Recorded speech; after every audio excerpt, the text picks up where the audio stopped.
എതിർ ശബ്ദങ്ങളെ നിശബ്ദമാക്കുന്നത് ഫാസിസം.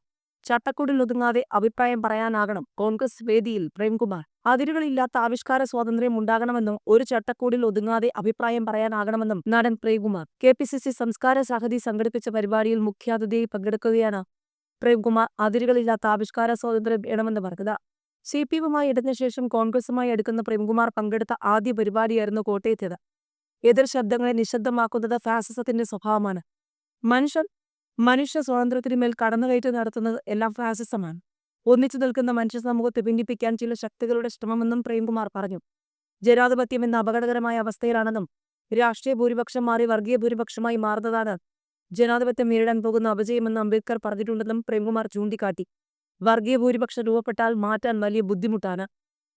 വർഗീയ വികാരങ്ങൾ ഇടയ്ക്കൊന്ന് ആളിക്കത്തിച്ചാൽ മതി, അത് നിലനിൽക്കുമെന്നും പ്രേംകുമാർ മുന്നറിയിപ്പ് നൽകി. വർഗീയതയ്ക്കെതിരെ ഒന്നിച്ചു നിന്ന് പോരാടാൻ കോൺഗ്രസും ഇടതുപക്ഷവും തയ്യാറാകണം. എന്തിനാണ് ഇങ്ങനെ വിഘടിച്ചു നിൽക്കുന്നതെന്നും പ്രേംകുമാർ ചോദിച്ചു. AICC ജനറൽ സെക്രട്ടറി KC വേണുഗോപാലുമായി കഴിഞ്ഞ ദിവസം പ്രേംകുമാർ ഫോണിൽ സംസാരിച്ചിരുന്നു. ഇതിനുശേഷമാണ് കോട്ടയത്തെ കോൺഗ്രസ് പരിപാടിയിൽ പങ്കെടുക്കാൻ തീരുമാനിച്ചത്. നിയമസഭാ തെരഞ്ഞെടുപ്പിൽ പ്രേംകുമാർ കോൺഗ്രസുമായി സഹകരിക്കുമെന്ന സൂചനകളും പുറത്തുവന്നിരുന്നു. തിരുവനന്തപുരത്തെ ചില മണ്ഡലങ്ങളിൽ പ്രേംകുമാറിന്റെ പേര് ഉയർന്നിട്ടുണ്ടെങ്കിലും സ്ഥാനാർത്ഥിയാക്കുന്ന കാര്യം ചർച്ചയായില്ലെന്നാണ് കോൺഗ്രസ് വൃത്തങ്ങൾ പറയുന്നത്. UDF അധികാരത്തിലെത്തിയാൽ ബോർഡ് കോർപ്പറേഷൻ തലത്തിലുള്ള പദവി നൽകാനാണ് സാധ്യത.